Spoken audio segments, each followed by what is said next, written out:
अस्सलाम वालेकुम। आज हम देखेंगे कि जावा में दूसरी क्लास के अंदर क्लास के ऑब्जेक्ट्स बना के डाटा को कैसे मैनिपुलेट करते हैं। तो इसके बाद हम एक दूसरी क्लास के अंदर क्लास के ऑब्जेक्ट्स बनाने हैं और अब इन सब के सब मेथड्स और वेरिएबल्स को एक्सेस करते हैं कि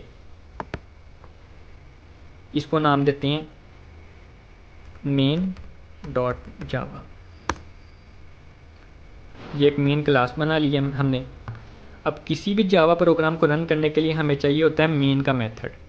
मेन का मेथड क्या है? बेसिकली जावा के अंदर किसी भी प्रोग्राम को रन करने के लिए जो स्टार्ट या एंट्री पॉइंट होता है वो मेन के मेथड के अंदर लिखा जाता है कि आप मेन के मेथड के अंदर वो स्टेटमेंट्स लिखते हो जहाँ से आपका प्रोग्राम रन होना स्टार्ट होता है। ये एंट्री पॉइंट होती है किसी भी प्रोग्राम की। इसके बारे में डिटेल में फिर कभी बात करेंगे इंशाल्लाह। अब इसको डिक्लेयर कैसे करते हैं? पब्लिक स्टैटिक का कीवर्ड यूज़ करते हैं, वॉइड यानी कि कुछ भी रिटर्न नहीं करता, मेन का कीवर्ड यूज़ करते हैं, 2 पैरेंथेसिस स्मॉल 2 कर्ली, और इसके पैरामीटर्स में आती है स्ट्रिंग की एक अरे। अरे क्या होती है इसको भी बाद में देखेंगे। स्ट्रिंग आर्गूमेंट्स ये होते हैं कमांड लाइन आर्गूमेंट्स, इनको भी फिर कभी इंशाल्लाह ताला डिस्कस करेंगे। अब हमने ह्यूमन क्लास का ऑब्जेक्ट बनाना है। सबसे पहले ऑब्जेक्ट बनाने के लिए क्या करते हैं कि उस क्लास का नेम लिखते हैं ह्यूमन, आगे लिखते हैं ऑब्जेक्ट का नाम। मैं कुछ भी यहाँ पे नाम लिख सकता हूँ, अली, ह्यूमन 1, ह्यूमन 2, शाहजेब, कुछ भी। तो मैं ह्यूमन 1 ही लिखता हूँ, ह्यूमन 1। फिर लगाते हैं इज़ इक्वल टू, फिर लगाते हैं न्यू का कीवर्ड, और आगे उसका वो वाला कंस्ट्रक्टर कॉल करते हैं जो हम कॉल करना चाहते हैं। उसका बिल्ट इन कर लें या उसका मैसेज वाला जो हमने ओवरलोड किया था। तो मैं पहले एक दफ़ा उसका बिल्ट इन वाला ही कॉल कर रहा हूँ, तो इससे क्या एक ऑब्जेक्ट बन जाएगा। अब हम एक ऑब्जेक्ट नहीं, हम मल्टीपल ऑब्जेक्ट्स बना सकते हैं इसी क्लास के, जितने मर्जी चाहे हम बना सकते हैं एक क्लास के। तो एक और ऑब्जेक्ट बना लेते हैं ह्यूमन 2 इसको नाम देता हूँ। यहाँ पे हम नाम कुछ भी दे सकते हैं, न्यू का कीवर्ड, और इस मरतबा मैं वो वाला कंस्ट्रक्टर कॉल करता हूँ जिसमें मैंने मैसेज पास करना है, जो हमने खुद से लिखा था, ओवरलोड किया था जिसको, ये वाला। अब इसमें हमने मैसेज को पास करना है, तो मैं लिखता हूँ, तो जब भी ये वाला कंस्ट्रक्टर कॉल होगा रन टाइम के ऊपर, ऑब्जेक्ट तो बन जाएगा और साथ में ये मैसेज भी प्रिंट हो जाएगा।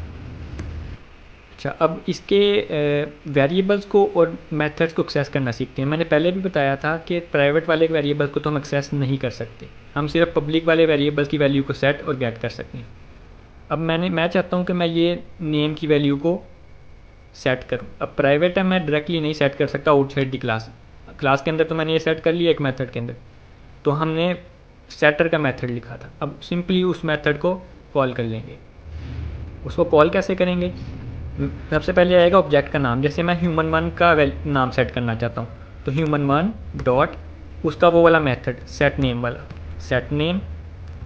और इसके अंदर पैरामीटर के अंदर अगर आपको याद हो तो हमने एक स्ट्रिंग पास करनी थी, एक मैसेज पास करना था। तो स्ट्रिंग पास करने के लिए 2 कोमास, और मैं अब नेम क्या सेट करूँ? मैं अपना ही नाम शाहजेब सेट कर देता हूँ। तो ह्यूमन 1 का जो नाम है वो शाहजेब सेट हो जाएगा, उसके नेम की वैल्यू शाहजेब सेट हो जाएगी। इसी तरह से ह्यूमन 2 के लिए करते हैं, सेट नेम, इसको कर लेते हैं हम अली। तो ह्यूमन 2 का जो नाम है वो अली सेट हो जाएगा। अब हम चाहते हैं इस एज की वैल्यू को भी सेट करें।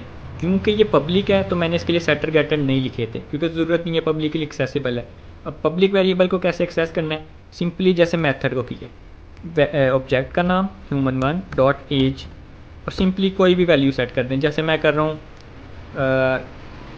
24, तो ह्यूमन 1 की एज क्या होगी? 24 सेट होगी, उसके वेरिएबल की वैल्यू सेट होगी।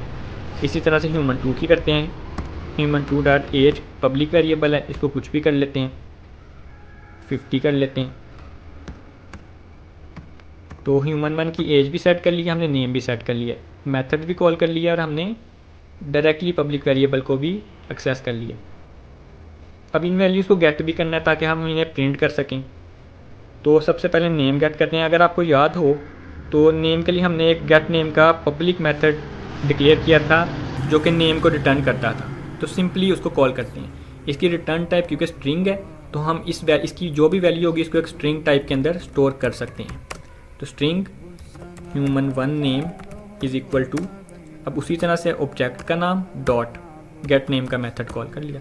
तो ये ह्यूमन 1 का जो भी नाम होगा उसको गेट करके हमें रिटर्न कर देगा, उसको हमने एक स्ट्रिंग वेरिएबल के अंदर स्टोर कर लिया। इसी तरह से ह्यूमन 2 के लिए human 2 name is equal to human 2 का ऑब्जेक्ट का नाम डॉट गेट नेम का मेथड, तो ये ह्यूमन2 का जो नाम हमने सेट किया होगा उसको गेट करेगा और हमें रिटर्न करेगा।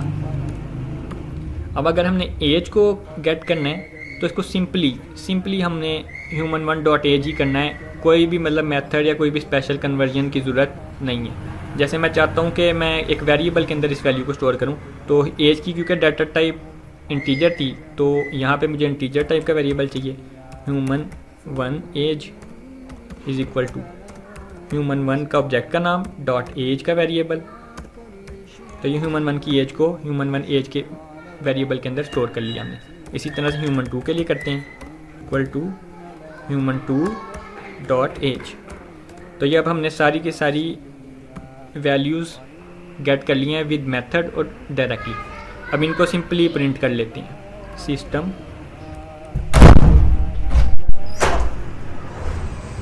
Dot out dot print line,